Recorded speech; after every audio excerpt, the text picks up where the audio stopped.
Olá a todos novamente. Hoje vamos falar sobre um circuito integrado que você vai encontrar em todo aparelho de som, televisor, que tem uma parte digital, que é o microcontrolador, ou simplesmente micro.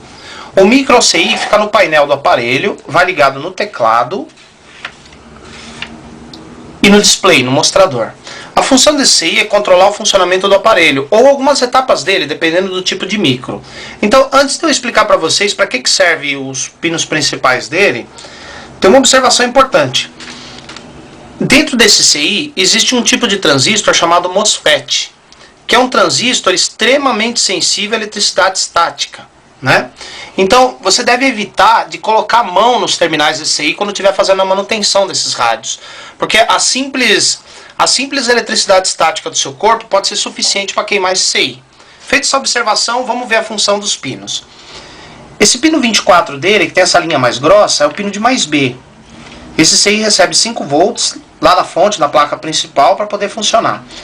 No pino 23 está ligado um transistor e um capacitor eletrolítico. É o pino do reset, que inicializa o micro. Na hora que a gente liga o aparelho, o pino reset passa de 0 para 5 num curto intervalo de tempo. Passa de 0 para 5 volts. Aí o micro inicializa, está pronto para receber os comandos. Se der alguma falha no pino reset, ele não vai funcionar. Muito bem. O micro é um CI digital e todo microcontrolador tem um oscilador de clock, que é um sinal que ele precisa para controlar as funções. O clock é produzido no caso desse CI, uma bobina e um capacitor ligado no pino 21 e 22, onde está escrito X-in e X-out. Então, o pino 21 e 22 são responsáveis pelo clock. E aqui estão os componentes, a bobina e o capacitor. E tem esses dois capacitores comuns também indo para o terra. Aqui tem um cristalzinho desse lado, ó, de 32,768 Hz, ou 32.768 Hz. Esse cristal é o cristal do relógio. Essa chavinha fica no mecanismo do CD. Na hora que você fecha a tampa, essa chavinha envia um comando aqui para o micro, para ele saber que a porta fechou, e aí ele libera o funcionamento do CD player. Se essa chave estiver aberta, o micro não libera o CD player e a parte do CD não vai funcionar. Muito bem. O micro tem os chamados pinos de entrada. O que são pinos de entrada? São os pinos do teclado, que são esses 4 aqui, ó. Através do teclado você entra com os comandos nele. E o outro pino de entrada é o receptor do controle remoto, que é essa peça aqui, ó, de 3 terminais. Só que esse modelo que nós estamos trabalhando não tem um controle remoto, portanto ele não vai ter essa peça. Mas alguns modelos de aparelhos desse tipo têm um receptor do infravermelho do controle remoto, que é aqui que sai o sinal no pino 1 e vai entrar desse lado aqui, ó. Vai entrar no pino, tá aqui, ó, vai entrar no pino 42 dele. O receptor do controle remoto. E ele tem os chamados pinos de saída. Os pinos de saída são aqueles pinos que controlam as funções do aparelho. Por exemplo, aqui é o pino de saída do LED do surround, né? Aqui que sai a tensão, que vai acender o LED que indica o surround.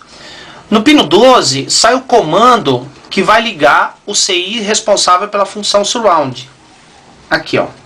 Não está escrito surround. Então o pino 11 é para acender o LED do surround. E o pino 12 é para ligar essa função.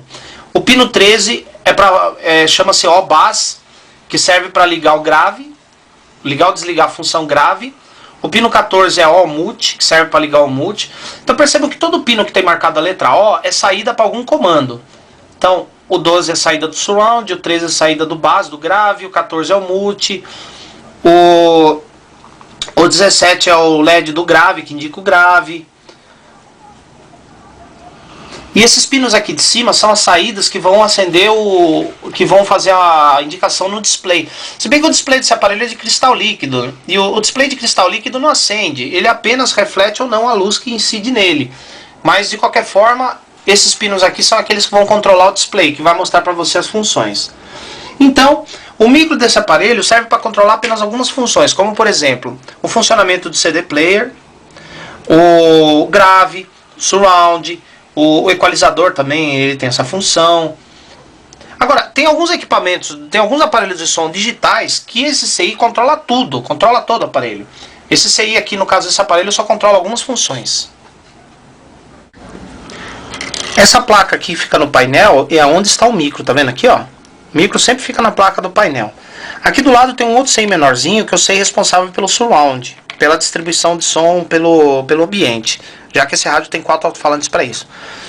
Então a primeira coisa que temos que saber sobre o micro é que não devemos tocar nos terminais dele, porque corre o risco dele queimar com eletricidade estática. Contagem dos pinos. Tá vendo esse pontinho aqui desse lado? Esse pontinho indica o primeiro pino. A contagem dos demais pinos é no sentido anti-horário. E assim, ó. Então o pontinho é o primeiro, os outros vai no sentido anti-horário. Muito bem. Aqui está o display, os terminais do display. E aqui estão os componentes auxiliares que vão ligados no micro. O micro recebe alimentação e fornece comandos para o restante do aparelho através desses jumpers, esses pedaços de fio que tem aqui no canto da placa. Então agora nós vamos ver como é que funciona esse micro. Vamos testar, ver se ele está funcionando direitinho. E agora nós vamos fazer alguns testes nesse micro. Primeiro passo, ver se o micro está recebendo um mais B. O mais B entra no pino 24 dele. Mas como os pinos estão muito próximos, ao invés de medir a tensão no pino direto, eu vou na trilha, que vai dar em cima desse capacitor aqui, ó. Então nele tem que ter em torno de 5 volts. Vamos ver? 4 volts e meio, que é a tensão que o micro recebe para funcionar. Agora nós vamos testar a função base, o controle de graves. Tá vendo esse conector aqui, ó? Esse conector vai ligado no pino do micro por onde sai o controle do grave. Agora meu câmera vai apertar a tecla do grave. E aí a tensão tem que variar, tá vendo? Foi para 0 quando liga o grave. O bass, quando desliga vai para 3 volts. Liga de novo. 0 e desliga 3. Agora nós vamos testar a função surround. A função surround entra nesse transistor aqui, ó. Sai do micro e entra nesse transistor. Enquanto o surround está desligado, nós temos 6 volts lá. Ligando, vai para 0. Desligando, vai para 3. Então quer dizer que esses dois comandos do micro tá bom. O comando do grave e o comando do surround. Então assim que ele funciona. Para executar um determinado comando, ele faz a tensão variar de 0 para um determinado valor. Pode ser 0 a 6 ou 0 a 3, dependendo do caso. Com isso, o micro está funcionando normalmente.